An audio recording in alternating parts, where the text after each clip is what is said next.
Hello everyone, Jai Shri Krishna. Welcome to economics lecture. Like last year, I am going to take up economics in your class this year also. Before we start with the introduction or before we start with the concept or actually the subject, let us go through the chapter-wise weightage of this subject in the board exam. In all, you have got 11 chapters in this. Okay.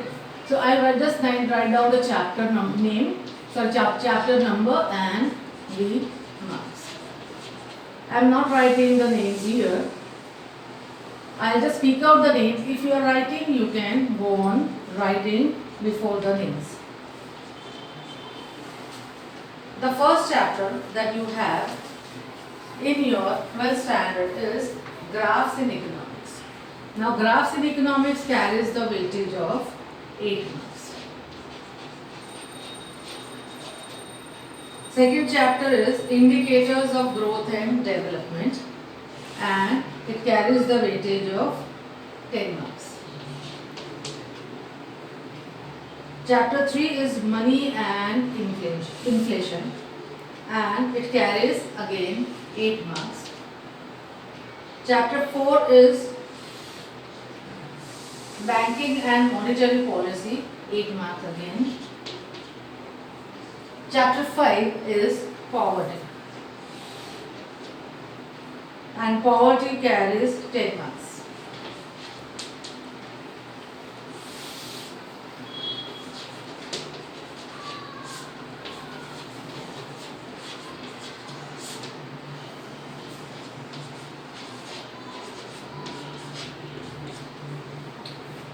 Chapter 6 is unemployment, and that carries 10 marks. Chapter 7 is population, and that carries 10 marks. Chapter 8 is agriculture sector, and that carries 10 marks. Chapter 9 is foreign trade, and that carries 8 marks. Chapter 10 industrial sector, and 8 marks.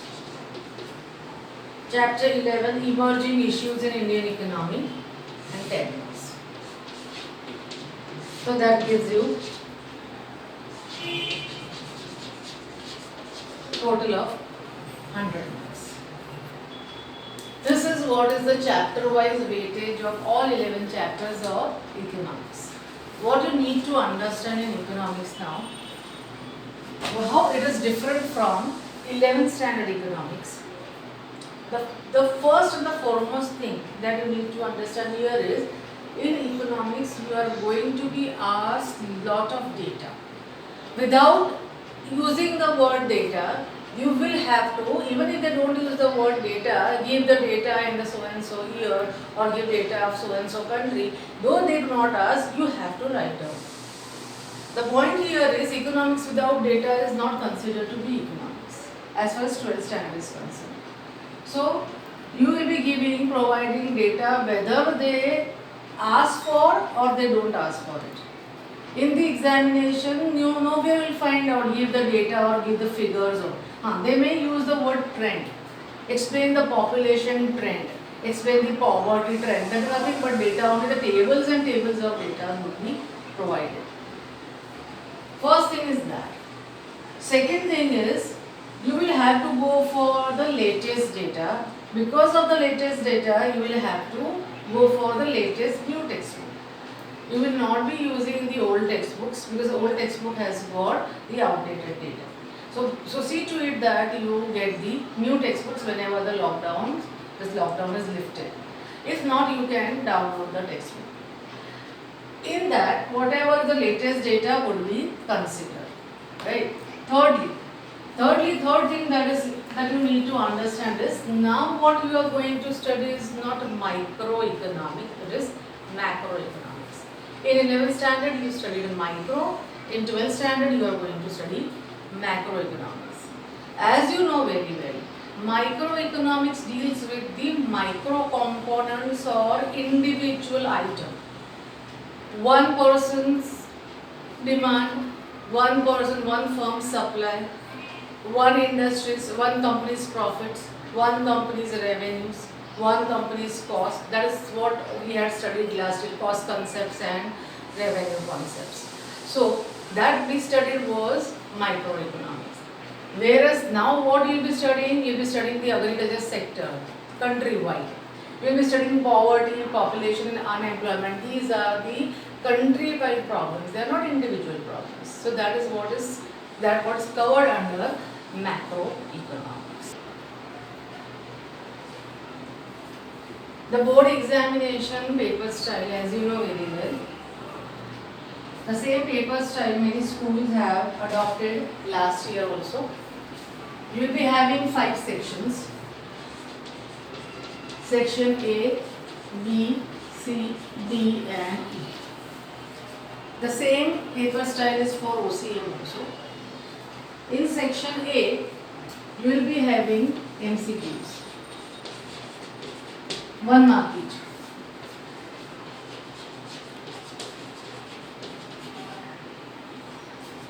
In section B, you will be having small, very short questions. Again 1 mark each. In section C, you will be having short questions. That is 2 marks each.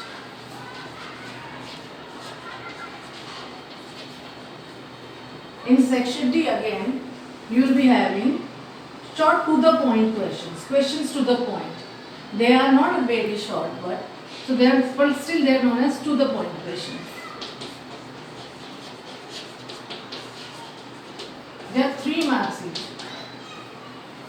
and the E ones are the detailed ones.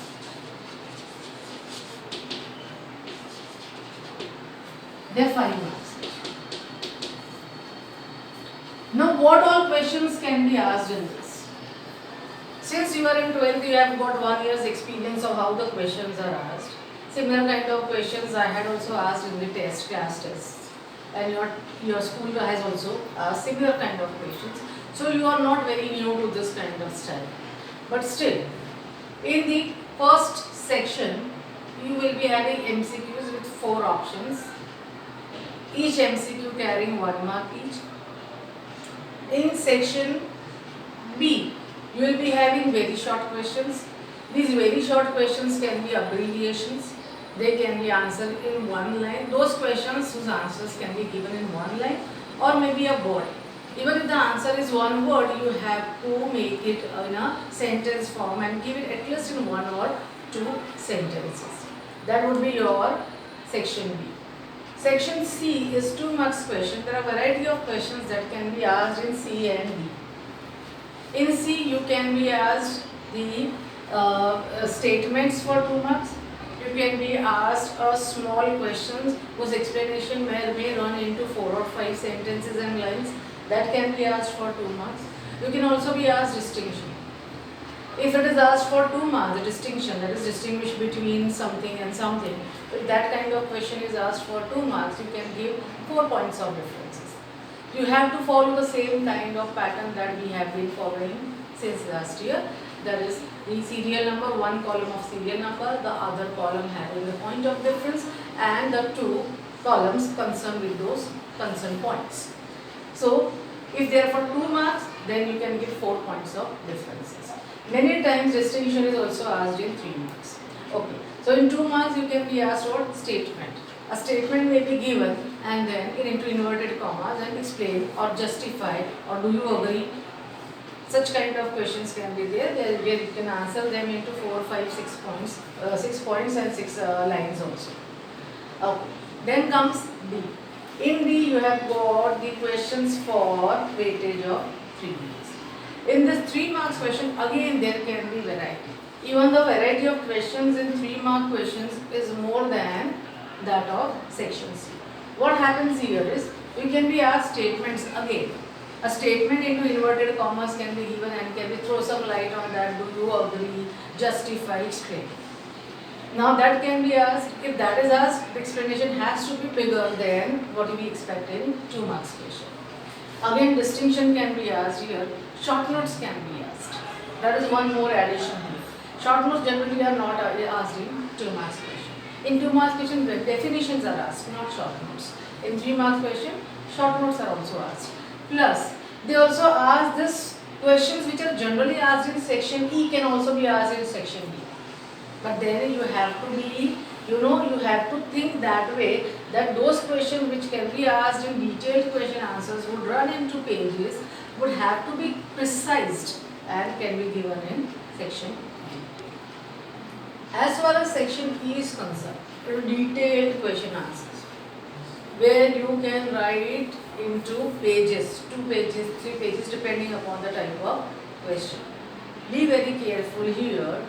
This question should not be attempted in the beginning. This question has to be attempted at the end. Why so? Once you start attempting this question, students generally get carried away. And when they get carried away, they go on writing and writing and writing, and then they miss the calculation of time. And that happens, when that happens, you may miss on your more scoring question. These are the most scoring questions. There you will spend less time and you will fetch more marks. Here you spend more time to fetch equal number of marks. So it is better to attempt as it is given in the order. Better to go for section A, then B, then C, D, and then consequently D.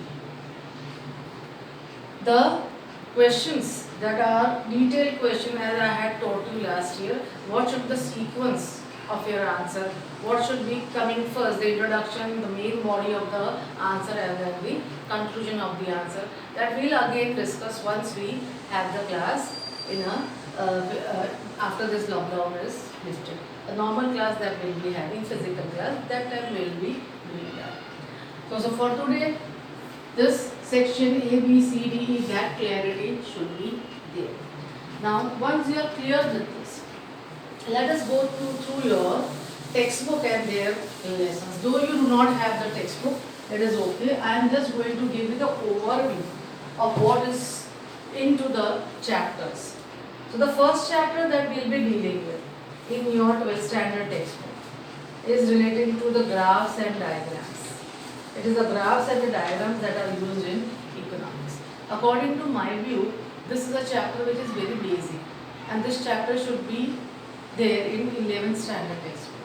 But nevertheless, though it is there in 12th, we will be studying it. We will consider this as the basic chapter.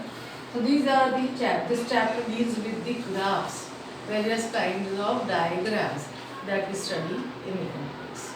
You have till now studied various kinds of diagrams in law of demand, in law of supply, in cost concepts and revenue concepts. You have got the rough idea of different kind of diagrams, what do you measure on x-axis, what do you measure on y-axis, and how the diagrams are to be read. If you are given a diagram, you should be able to read. You should be able to come out with some kind of inferences. You should be able to interpret it. So here the diagrams will be given and you will know, you should try to interpret. In this chapter, how diagrams are made, how different, what are different types of graphs and charts, that also is here. Many schools in the internal exams and in the prelims do ask questions on this. In the board exam, it is not fixed. They may ask, they may not ask, but we will be prepared with this kind of charts and diagrams also. Further, in this particular lesson is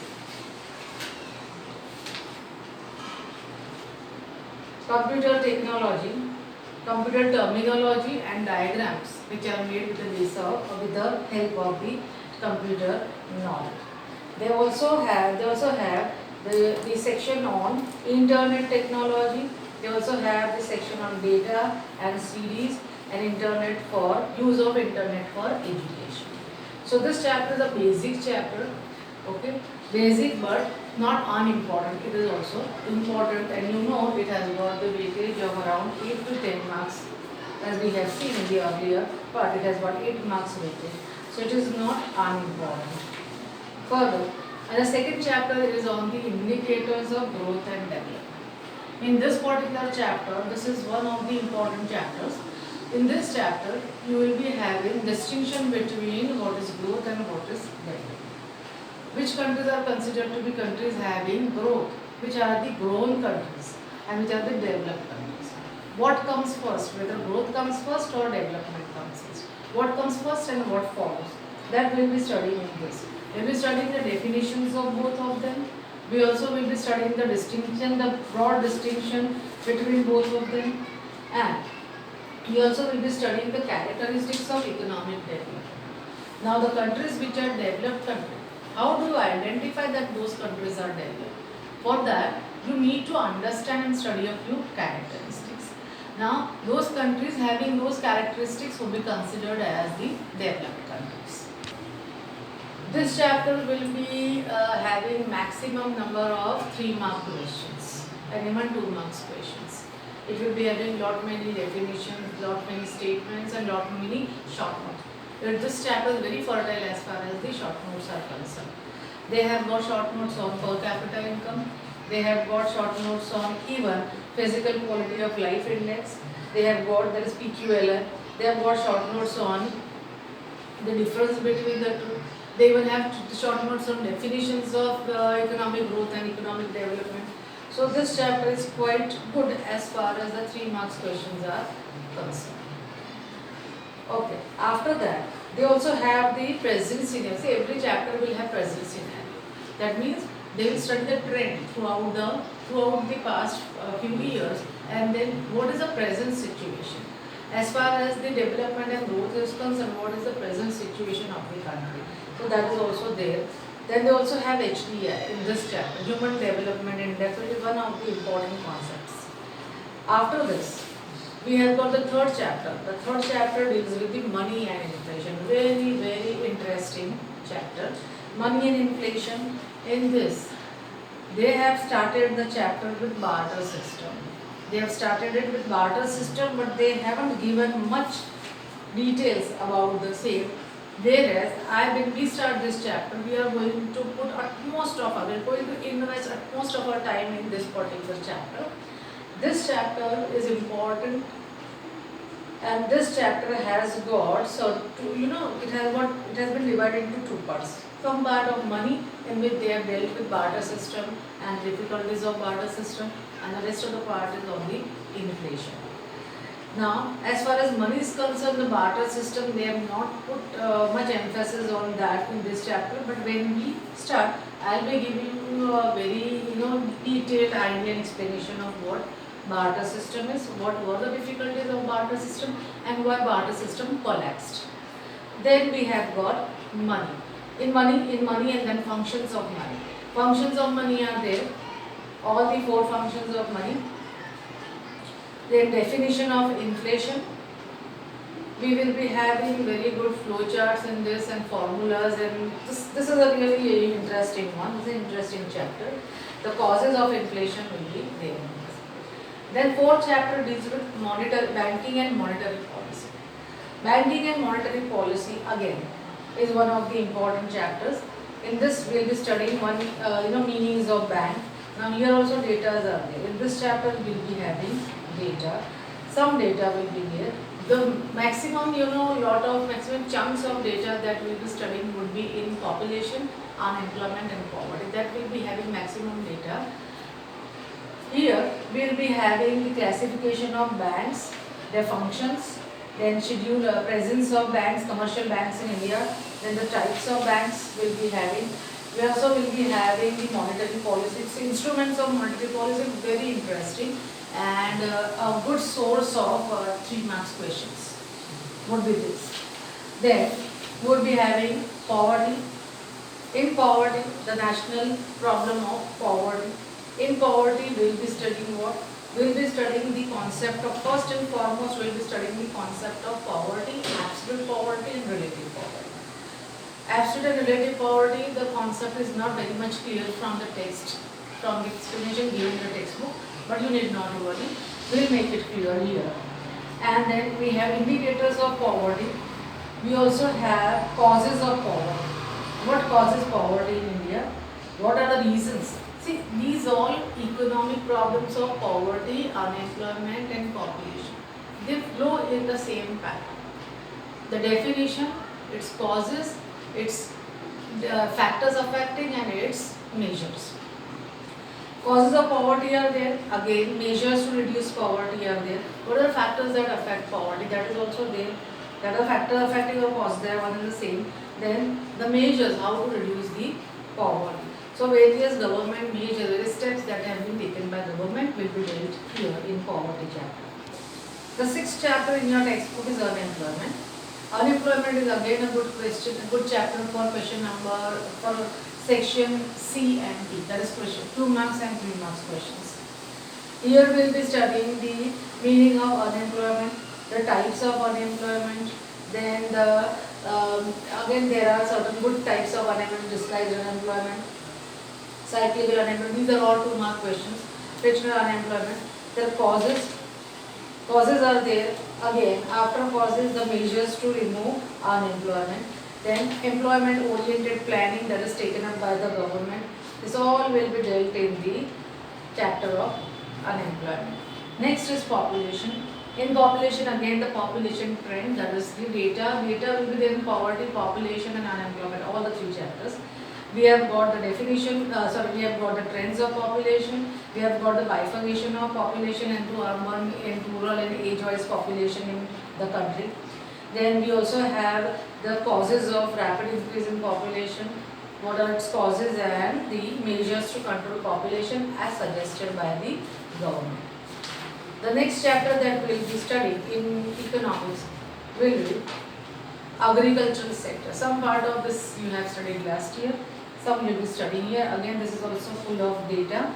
The agriculture sector, why the agricultural sector's productivity is low, what are the causes behind that, and what measures the government has taken to increase the agricultural productivity, and then a portion has been dedicated for modern agriculture.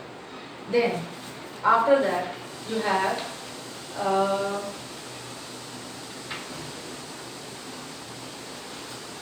foreign trade. The chapter number 9 is foreign trade. Foreign trade is an interesting one. Here the meaning of domestic and international trade. International trade, why do we go for international trade? Why at all a country goes for import and export? The reasons behind that have been given. And the nature of international trade, that India is following volume wise, direction wise, that is also there. You also have the difference between domestic and international trade, that is quite easy.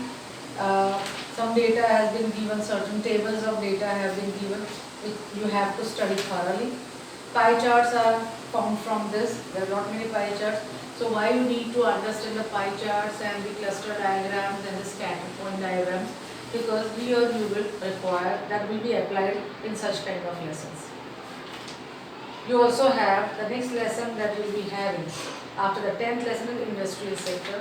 Industrial sector deals with the industrial production, the contribution of industrial sector in the country, also the types of industries in the country on various bases. We also have various kinds of importance of small scale industries in the country, what is its contribution to the national development. The last lesson would deal with the emerging issues of Indian economy. In the emerging issues, you will find out all the latest economic problems that the country is going through. All those would be there, like migration. Migration is one, urbanization is the another, and the infrastructural services. So this is the rough background of what all things we are going to study in economics in your 12th standard. Keep connected, stay tuned, and if at all you have downloaded the textbook or you have the copy of the textbook, just go through it, find out the queries. In the next lecture, we will be starting with our first chapter.